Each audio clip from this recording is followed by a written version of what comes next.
د نبی کریم صلی الله علیه وسلم یو صحابي دی حضرت کعب ابن مالک رضی الله عنه. د تبوک غزا ده او د تبوک دا غزا زموږ په کتابونو کې ورته جیش العسره وایي، د تکلیف او د سختۍ جنگ. وجه څه وه؟ ځکه چې دشمن ډېر لرې و، مزل ډېر زیات و، ډېر زیات مزل و، په سوونو نه د زرو کیلومیټر نه مزل زیات و او سخته ګرمي وه. او دلته د مسلمانانو د کجورو د پوخوالي سیزن و. مسلمانانو دا خیال و چې که چېرته مونږ لړ شو د جنګ له ورځونو زمونږ خو کال د کجورو ته کاتي، دې دپاره خو مونږ د خلکو نه قرضونه کړي، زمونږ د بچو دا رزق دی، نو چې راځو کجورې به م ټولې دوړېدلي، بیا به څه کوو؟ او دا هغه غذا وه چې نبی علیه السلام په دې کې د صحابانو چنده غوښتې وه. ویې راوړی پیسې، چا چې څه موندل راوړل. نو حضرت عمر فاروق رضی الله عنه وی بخاري شریف کې حدیث دی، وی ما به ټول عمر زما د ابوبکر په نیکو کې مقابله وه. وی ما چې نن به د ابوبکر نه نمبر وړم، ځکه ما ته پته وه چې نن ما سره مال شته او حضرت ابوبکر سره نشته. وی د لاړم او کور کې به څه موندل په میند مې نیم کړه او نیم مې راوړل، نبي کریم صلی الله علیه وسلم ته مخې ته مې کېښوده. وی دی کې حضرت ابوبکر صدیق لاړه او هغه هم لږ غوندې شی راوړه مخې ته یې کېښود. وی ما نه حضور پاک تپوس وکړه عمره څومره دی راوړه؟ ما وی د الله رسوله چې کور مې څه موندل غوټ مې نیم کړل، نیم مې تاله راوړل او نیم مې خپلو بچو ښځې ته پرېښوده. غټه صدقه ده. ابوبکر تا څومره راوړل؟ وی چې څه مې کور موندل ټول مې راوړل. ابوبکر ښځو بچو ته یې څه پرېښودل؟ الله او رسول. الله شته او رسول الله شته، نو څه دي پکې؟ حضرت عمر فاروق رضی الله عنه وایي وی دې نه پس مې فیصله وکړه چې د نن نه پس به زه د حضرت عمر سره په نیکو کې چېرته د حضرت ابوبکر سره په نیکو کې چېرته مقابله ونه کړم. حضرت عثمان رضی الله عنه لاړ او په زرګونو اشرفې یې راوړې د نبي علیه السلام مخې ته یې غورځولې او راغې د الله رسوله دومره زر او خان دا زما د طرف نه وقف شو، د هغې زل د هغې کته دا د هغې سره به دا وقف شو. نبی علیه السلام پې دومره خوشحاله شو، وی که د نن ورځ نه پس عثمان څه عمل هم کوي نو هغه ته به څه نقصان نه رسېږي، الله به یې معاف کوي. دا هغه جنګ و. او صحابه فرمایي وی دې کې مزل ډېر نور کله چې به کله نبی علیه السلام یو جهاد لته نو توریه به یې کوله، داسې خبره به یې کوله چې نږدې ملګري پې پی شي او عام خلک پې پی نه شي، چې دشمن خبر نه شي. ځکه مدینه منوره کې منافقین، نو بیا به دا منافقان لاړ شو دشمن ته به الوی. نو قانون هم دا دی چې کله په دشمن حمله کې نو ټیم به ورته نه ښیې، نه به ورته روسخې، نه به ورته وښې. نو دا مزل ډېر زیات لري و. نو دې کې نبي علیه السلام کولو اعلان وکړ چې د رومیانو مقابلې له ځو، سامانونه تیار کړې. حضرت کعب ابن مالک رضی الله تعالی عنه دا د مدینې منورې یو صحابي دی او دی شاعر مو د نبی کریم صلی الله علیه وسلم. دی وی په دغه ورځ ما سره مالو نور کله دومره مال نو لکه په دغه ورځ چې څومره مالو. نو صحابه سانونه تیار کړل او جهاد لروان شو. رسول الله صلی الله علیه وسلم موت وی ما وی چې ما سره خو سامان تیار دی او زه دا صحابه چې روان شي سار ځي نو زه به ماسپښین ورپسې وځم. ما سره هر څه بازار کې اخیستل نه غواړي، هر څه کور تیار پراته دي او څاروي را سره ښه مزېدار شته، په لاره به یې رالاندې کړم. بس دې ناراستی کار خراب کړو. دی لاړل چې غرمه شوه، ما وی ځه ماسپښین مانځه نه پس به وځم. ماسپښین بیا ونوتم. ما وی ځه ماښام ماسخوتن به وځم او څاروی مې خپل دی او سامان تیار دی، په شپې به په سفر وکړم رالاندې به یې کړم. شپه تیره شوه، ما وی زه سار به وځم. بس په دې ناراستی کې زما نه ټیم تیر شو. بیا چې کله مې سامان تیار کړ تلم او سوچ مې وکړ چې اوس یې نشم رالاندې کولی، اوس خو صحابه ډېر لرې تللي دي، زه خو دې ناراستی پاتې کړم. دوه کسه نور هم پاتې شو، یو حضرت مراره ابن الربیع او یو حضرت هلال رضی الله تعالی عنه ابن امیه. د یو کس رشته داران راغلي چې ته دومره رشته داران په دغه نور ورځو کې نو یو ځای شوي لکه په دغه ورځ باندې چې یو ځای شو، نو هغه په دې وجه باندې پاتې شو او بل تم څه عذر پېښ شو. وی خیر صحابه خو لاړل او زه پاتې شم چې زه راووتم د مدینې منورې په دې کوڅو کې مې چکر لګو، یا به ښځې په مخه راتلې، یا به ماشومان په مخه راتلل، یا به معذوره په مخه راتلل، او یا به هغه خلک مې لیدل چې چا باندې د نفاق داغ و منافقین به. نو زه به لکې خفه شم چې زه خو ښځه هم نه یم، زه خو ماشوم هم نه یم، زه خو بوډا هم نه یم، زه خو معذور هم نه یم.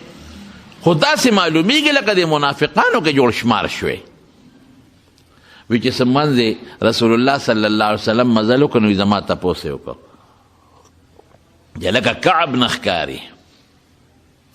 نو بل چا ورته وی چې د الله رسوله چې مخکې به جهاد کو نو غریب و، اوس مالدار دی، اوس جهادونه څه کوي؟ وی نبی علیه السلام وی بل چا جواب ورکړ چې نه داسې وجه نه ده، سړی ښه سړی دی. خو پته نه لګي چې ولې پاتې شو. وی نبی علیه السلام هېڅ غږ هم ونه کړ. وی چې کله نبی علیه السلام د تبوک د غزا نه واپس شو راته، نو ماړه کې سوچ کو چې اوس به زه د نبی علیه السلام ته څه ویمه. نو ډله مې دروغ راتلل، بانې چې ورته وایي چې زه به ورته دا بانه وکړم چې صاحب ښځه ناجوړه وه، یا دا بانه به وکړم چې زه بیمار وم، یا بله بانه یا بله بانه به کوم، دروغ به ویم.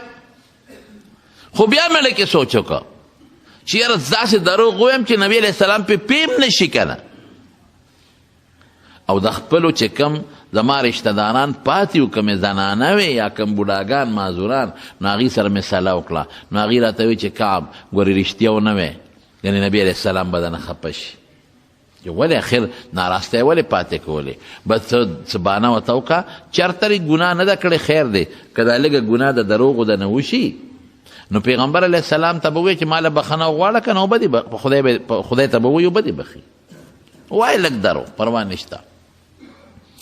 وی نبی کریم صلی الله علیه وسلم چې به کله سفر نه راغی لومبي به جومات ته جومات کې به یې 2 رکعته مونځ وکړه او د ملګرو سره ملاقاتونه به یې وکړل. نو نیغ لاړ نبی علیه السلام جومات ته. وی چې کم منافقینو یو منافق به راته او دروغ به یې وی، بانه به یې کوله او تبه، بل منافق به راغی دروغ به یې وی، بانه به یې وکړه او لا بړه. او نبی علیه السلام ته خو پته و چې دا منافقین دي. منافق خو پېژنې که نه چې زړه کې کافر او په خولې مسلمان. نو پیغمبر علیه السلام ته پته و چې دا دروغ وایي او دا منافقان دي. نو بس د هغې هغه ظاهر ته به یې وکتل، هغوی به ورته د الله رسوله خېټه مې خرابه وه، چا به وایي ښځه مې ناجوړه وه، چا وایي پلار مې ناجوړه وه، چا یو چا بل. بس نبي علیه السلام به وایي ښځې مونږ له بخښنه غواړه، ښه دا الله مو بخښه. هغه پته وه نبي علیه السلام ته چې دا منافقان دي دروغ وایي. وایي چې زه کله ور مخامخ شم او په لاره ورتلمه، نو په دقې وخت کې د ما نه ټولې بانې خوا شوې. وی چې زه دروغ نه ویم او نه بانه کوم، رښتیا ورته ویم هر څه چې کېږي. وی چې څنګه له مو حضور پاک ته مخامخ کېناستم، وی ما نه نبي علیه السلام تپوس وکړه، کعب تا څاروي او سامان د جهاد دپاره نو تیار کړی؟ ما وی د الله رسوله بلکل مې تیار کړو، په نورو ورځو کې ما ته دومره سهولت نو لکه په دې ورځ چې ما ته سهولت هر څه برابر و. خو د الله رسوله یو خبره مې واوره، زه تا ته رښتیا خبره کوم او دروغ نه ویم. که زما تا ته دروغ شروع کړل که نه، نو ما له خدای داسې چل د خبرو راوستلی، داسې چل راځي چې تا به زه دوکه کړم، داسې دروغ به درته ووایم چې ته به په ما ګمان وکړې چې دا رښتیا وایي.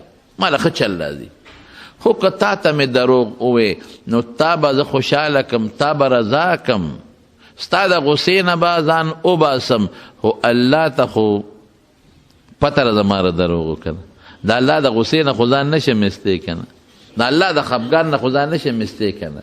نو دروغ درته نه ویم او رښتیا درته ویم. او که د بل دنیادار مخې ته نن ناست وې، نو ما به ورته داسې دروغ ویلي چې ځان به مې تیستی و. خو که تا نه ځان وباسم، نو د خدای نه ځان نشم خلاصولی. رښتیا درته ویم، ښه مالدار وم، ښه څاروی را سره و، بس د ناراستی د وجې د الله رسوله پاتې شوم. وی چې دا خبره مې وکړه، نو پیغمبر ګوره رښتیا مې وی. نو نبی علیه السلام وی ښځه پاسه ستا په حق کې چې الله څه فیصله وکړه هغه به وي. بس زه پاسېدم او رسول الله مبارک اعلان وکړه چې د سره به خبرې نه کوې، سلام به پې نه اچوې، د سلام جواب به موله نه ورکوې، هېڅ قسمه تعلقات د سره ختم بند. وی چې زه راووتم څنګه ما تپوس وکړه، ما ته رشته دارانو وی چې د خدای بنده څه غلطي دې وکړه، ټول عمر دی چې ته ګناه نه ده کړې، دروغ دی نه دی ویلی، دا پوټې دروغ به دی ویلي و. بیا بر څه موده پس ورغلی وي نبي علیه السلام ته به دې ال نه وي، هسې به دې ورته وي چې ما له بخښنه غواړه، نو د خدای په دربار کې به دې له بخښنه غوښتې وه. دا دې څه غلطي وکړه؟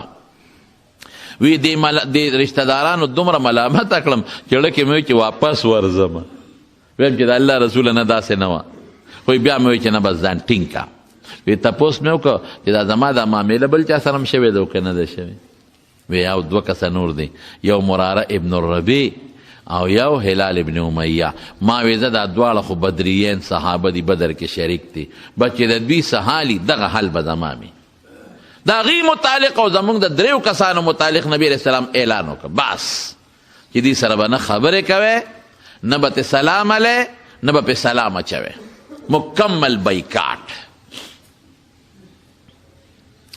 وی تنگ شوم، ما وی دا به خدای څه کوي، نه را سره کور څوک خبرې کوي، نه را سره بار څوک خبرې کوي، نه رشته داران خبرې کوي، نه نبي علیه السلام خبرې کوي. وی جمعات ته به رالم، وی د پیغمبر علیه السلام خوا کې به مانځه ته ودرېدم، نفل به مې کول یا سنت. نو وی ما به په دې سترګو په دې ګوټونو کې حضور پاک ته کتل چې دی ما ته ګوري او که نه ګوري. نو وی چې زه به کله قبلې ته به مې مخ کړې، قبلې ته، نو وی نبي علیه السلام مبارک به ما ته داسې کتل. صحابه خو د پیغمبر علیه السلام داسې و لکه د بچو په شان کړ. د صحابه غم هغوی کوم ځای زغملی شو، خو خبره خو د الله ده. نو ما ته به یې نیغ نیغ کتل داسې. خو چې کله به ما پیغمبر علیه السلام ته سترګو په دې ګوټ کې وکتل، نو زر به رانه مخ واړو چې دی په ما پوه نه شي. وی چې زه به رالم ما به سلام واچو، نو ما به د رسول الله مبارک شونډو ته کتل چې جواب یې راکه او که یې نه که، شونډې وړقولی او که نه. نو زه به په دې نه پوهېدم چې نبي علیه السلام زما د سلام جواب راکوي او که نه راکوي. وی زما د تره زوی ابو قتاده، وی د هغه باغ ته ورغلم، هلګ یو په باغ کې کار کوم. نو ما پې سلام واچو، السلام علیکم ورحمت الله. او یې د ما سره ډېر نږدې تعلق و، زما ورته ډېره زیاته مینه وه. نو یې د ما له سلام جواب را نه کړ. وی ما ورته چې ابو قتاده ما له سلام جواب دی ولې را نه کړ؟ چپ شو، غږ یې ونه کړ. نو ما ورته ابو قتاده ولې زه مسلمان نه یم چې ما له جواب نه راکې؟ وی هغه وی چې موږ ته څه پته ده؟ اوهو، زما خو په ایمان کې هم د دې خلکو شک پیدا شو. دا به څه کېږي چې یو خوا زم څوک خبرې نه کوي، چې بل خوا زم څوک خبرې نه کوي. یو ځل د مدینې منورې په بازار کې روان، د شام یو تاجر دی، غلی راوړی د غله خرڅی. وی چا نه تپوس وکړو چې کعب ابن مالک څه شو، څو کم ځای دی؟ نو یې زه ورته چا په ګوته وښولم چې هغه دی. نو دا سوداګر راغی، نو یې ماله یو خط راکړه. وی چې هغه خط مې وکت، نو هغه د شام گورنر ما ته خط لیکلی او په خط کې داسې لیکلی چې ای کعبه، زه خبر شویم چې ستا آقا چې دی تا سره ډېر زیاتې او ظلم در سره کوي، او تا سره په خپل هم خبرې بندې کړي دي او په خلکو هم در باندې خبرې بندې کړي دي، او ته خو ډېر هوښیار سړی او ډېر ښه سړی. نو خدای دې تا خراب نه کي، او راځه شام ته زمونږ ملګری شه، مونږ به دې ډېر قدر او ډېر عزت په دې وکړو. یاره چې وی دا خط مې وکت که نه، نو نور اورم را باندې بل شو چې ښه زما ایمان دونه کمزوری شو چې نن ما نه عیسایان او کافران هم د کفر تمه کوي. هغوی ما نه تمه کوي چې راشه او دی به تنګي په دې اسلام کې، او راځه عیسایي شه. وی خط مې راواغېست او په تنور کې مې غورځاو. وی خپه په بله وجه یم. وی ما وی خدایا که دې وخت کې نبی کریم صلی الله علیه وسلم وفات شو، نو ما سره خو به تر مرګه پورې هم څوک خبرې ونه کړي، او که زه دې وخت کې وفات شوم او مړ شوم، نو چې نبی علیه السلام به را باندې جنازه مو کړي او که به ونه کړي. بله کې په دې پریشان ډېر زیات. وی چې څو ورځې تېرې شوې، وی د پیغمبر علیه السلام یو قاصد راغی او ما ښځې ته یې وی چې د دې خاوند نه ځان جدا که مه نږدې کېږه ورته. ما ته ښځې وی چې دغسې د نبي علیه السلام قاصد راغی. وی چې تپوس مې وکړه، هغې نورو دواړو ملګرو ته هم قاصد تلی و، وی ما ښځې ته وی چې اله شابه ورشه او د پیغمبر علیه السلام تپوس وکړه که وی چې طلاق وله ورکه چې طلاق درکم. صحابه خو بس په خبر په خفګان به نه خفه کېدل، په معمولي دا دی ګوره څومره پیغمبر علیه السلام خفه دی، صحابه خفه دي، خبرې څوک نه کوي، بایکاټ دی. ایمان چې مضبوطی که نه، زه د یو مثال در کوم، د کمزور ایمان مثال داسې دی لکه دا زنانه چې دا نری جامې ځان له جوړې کړي. دا نری جامه چې خیرن شي نو چې دا کله مږي که نه نو معمولي غوندې په لاس یې مږي، او که لږې سخته ومږله یا واشنګ مشین کې یې واچوله یا صوباړ یې وله راوبرو نو هغه ترمې لاړه چې ختمه به شي. نو هغې سره خلک ډېره ګزاره کوي، په نرم لاس یې رو په قلار قلار مږي چې صفا شي، خو چې هغه کناره تې ونه غورځېږي او ستاره تې ونه غورځېږي او دا ونه چوي او خرابه نه شي. او چې مضبوط ډبل صادري که نه نو هغه چې خلک انځي نو ښه په زور یې وینځي. واشنګ مشین کې یې واچوي، تاوی یې په صوباړو به پخوا د ښځو دا جامې وینځلې په صوباړو به یې ډبولې، او زمونږ طالبان به په پخپو د پاسه ختېدل او ډبار به یې ورکو. نو کلک صادر مضبوط ښه صفا کېږي، ښه اومږلي شي، ښه صفا شي. او دغه نری جامه سمه نه صفا کېږي، په لاس یې معمولي غوندې اومږي، داغ ماغ ته لرې کې نه شي صفا کولی. نو زمونږ د ایمان مثال داسې دی لکه هغه نری جامې. الله ته پته ده که لږ زور مې ورکړه د ایمان پرېږدي تختې رانه، که معمولي غوندې جټکه مې ورکړه که نه اوس به وایي چې د ایمان مې نرې پکار د اسلام مې نرې پکار. داسې ده که نه ده؟ نن سبا چې معمولي غوندې ملا صاحب د خولې نه لږ استغه وځي نو مقتدي ورته وي تا پسې مونځ نه کوم بل جومات ته ځي. داسې ده که نه ده؟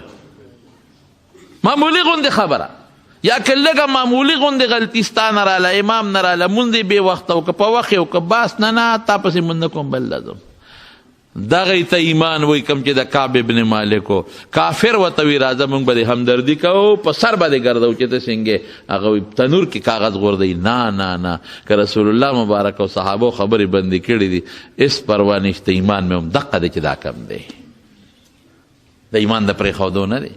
نو ښځې ته وي ورشه تپوس ته وکړه چې د پیغمبر صاحب څه مقصد دی. که مقصد یې دی چې دا ښځه پرېږده نو چې بس پرېږدم، خو پیغمبر نه پرېږدم، ما سره د خبرې هم نه کوي خو نه پیغمبر پرېږدم نو اسلام پرېږدم. او که بل څه مقصد یې نو ښځه راله او چې راله وي د الله رسوله تا وی چې دا خاوند در سره بند خبرې بندې کا نو څه مقصد دی؟ نو طلاق راله راکي؟ وی نه نه طلاق به نه در کوي خو در نږدې نشي. الله رسوله وی دغه قصې پکې نشته. وی قسم په خدای چې د کمې ورځې نه تا را شړلې دی هغې ورځې نه اوسه پورې په مصله ناست دی او خدای ته په ژړا دی، په دومره غم کې پروت دی چې د هغه دنیا ته توجه ختمه شوې ده چې تنګ شي بار ودي څوک ورسره خبرې نه کوي، بیا راشي په مصله ناست دی او خدای ته په چغو چغو ژاړي چې خدای دا مې څه کړي. نو چې راغی نو خاوند ته یې وی چې نه ما ته خو نبي علیه السلام دقه وي طلاق به نه درکوي او چې در نږدې نه شي. وی ښه داسې وکړه چې پلار کره ځه چې مسله زما حل شي بیا به راځي. نو او ته څه وایي؟ او چې د هغه نور ستا کوم ملګري دی بوډاګان د هغوی ښځې د هغوی خدمت کوي، د نبي علیه السلام نه اجازت وغوښته چې موږ د خپل خاوندانو د هغوی ښځې هم لاړې نبي علیه السلام له الله رسوله موږ څوک د خپل خاوند سره وایي چې در نږدې نه شي. وی خدا یا خو بوډاګان دي اوښکې په ږیره بیږي او جاړي دغه طاقت یې ختم. پلار کره ته لاړې شو او ځای نو وي که موږ ته پلار کره ځو خو هغه مري، د هغوی د اوبو او د ډوډۍ انتظام به څوک کوي. وی ښځه ټیک شوه خدمت یې کوی خو چې در نږدې نه شي. وی ښه ټیک شو. نو کعب ابن مالک ته ښځه وایي تا له اجازت غواړم. وی نه زه زلمی ځوان یم زه خپل خدمت پخپله کولی شم، دا بوډاګان دي زه پلار کره بیا به ګورو. څونه موده په دې کې تېره شوه؟ 50 ورځې لږ یم نه 50 دن په دې کې تېرې شوې او په دې 50 ورځو کې دوی سره نه رسول الله مبارک خبرې وکړې نه ورسره صحابو خبرې وکړې، نه پې چا سلام واچو نه د جواب سلام چا وله ورکړ. 50 دن دا هغه سخته کپړه ده چې څومره مږې نو مږه شلېږي به نه، ایمان نه به نوځي، ایمان به پورې نښتې. نو 50 ورځې پس دی وي د خپلې کوټې په چت باندې ناست ومه او خدای ته جاړم او زمونږ د توبې اعلان خدای پاک قرآن شریف کې راولېږي وعلى الثلاثة الذين خلفوا حتى اذا ضاقت عليهم الارض بما رحبت وضاقت عليهم انفسهم. دا آیتونه نازل شو چې هغه 3 کسان چې ځمکه پې تنګه شوه او سینې او د هغوی ړونه تنګ شو، بس ما وبخل، ما معاف کړي دي. الله قرآن حکیم کې د دې متعلق آیتونه راولېږل چې دا ما معاف کړل، ما وبخل. خو آینده لپاره یې داسې نه کوي. نو صاحب چې نبی علیہ السلام سنگ سار راغی او د دې آیتونو تلاوت یې وکړه، نو صحابه خو پیشو، نو صحابه منډې کړه چې دوی له اوس مونږ خوش خبری ورکو او زیرې وله ورکو. یو را منډې وی بلم وی یو ملګری مې هغه غر ته وخته او د غر نه چغه وواله ابشر ای کعب ابن مالک خوشحاله شه، توبه دې قبوله ده. وی د هغه اواز د دې نورو نه مخکې راورسېده، یو مبارکی بلم مبارکی بلم مبارکی. نو رالم نبی کریم صلی الله علیه وسلم په جومات کې ناست او چې کله به حضور پاک خوشحاله و نو د مخ به یې داسې رڼا کوله لکه د نور په شان دی، برېښنا به یې کوله. نو چې هغه چا چغه والې وه نو زما 2 قیمتي څادرې وې، مې راواغېستې، هغه له مې په انعام کې ورکړې، زیرې چې تاسو ورته وایې په زیرې کې مې ورکړې. او صحابه کرامو راته په خیرعلي او مبارکباد وې او را پاسېدل صحابه په جومات کې را تر غاړه وتل. او چې پیغمبر علیه السلام لورلم نو رسول الله مبارک سوی الله اکبر، ای کعب ابن مالک مبارک دې شه، چې مور راوړی نو دومره د خوشحالۍ روز پتا نه ده تېره لکه نن چې خدای تعالی کومه د خوشحالۍ روز درکړه. ولې قرآن کې ستا ذکر راغی او قرآن کې ستا د توبې ذکر راغی او قرآن کې ستا د معافی اعلان وشو. دې نه لویه خبره بله کومه ده. نو کعب ابن مالک ورته وی دا د مال د برکت نه زما نه دا غلطۍ وشوې، د الله رسول چې زما څومره مال دی د خدای په نوم وقف. نبی علیہ السلام نه داسې نه کېږي، بچو ته هم پرېږده، ښځې ته هم پرېږده او باقي وقف کا. وی خصیک د خیبر چې کومه ځمکه د هغه پاتې شوه او باقي الله ته وقف. او د الله رسوله دا ما سره چې خدای کوم احسان وکړ، 50 ورځې سختي خو تېره شوه، خو چې رب العالمین ما سره کوم احسان وکړ، دا د رښتیا او د برکت نه ما سره احسان وکړو، نو زما دې ځل دا اعلان دی چې زه به دروغ په خپله زندګۍ کې چاته ونه ویم، بس رښتیا به ویم. او که ما دروغ ویلو نو زه به هم تباه شویم، لکه هغه منافقینو چې دروغ ووی نو تباه شو. د هغې متعلق قرآن شریف کې خدای پاک آیتونه راولېږل چې دا دروغجن دي، دروغ یې درته ووی. تر ننه پورې هغه آیاتونه په قرآن شریف کې لوستلی کېږي، نو بیا به زما ذکر هم تر قیامته پورې په قرآن کې کېده چې کعب هم دروغ ویلی دي. نو خدای د هغې الزامونو نه بچ کړم چې منافقانو باندې کوم الزامونه رالل او د هغې چې په قرآن کې کومه رسوایي راله د هغې نه خدای بچ کړم او زما توبه او په ما د مغفرت اعلان په قرآن کې راغی. دا د رښتیا او د برکت نه بیا بچت یم دروغونو یم رښتیا به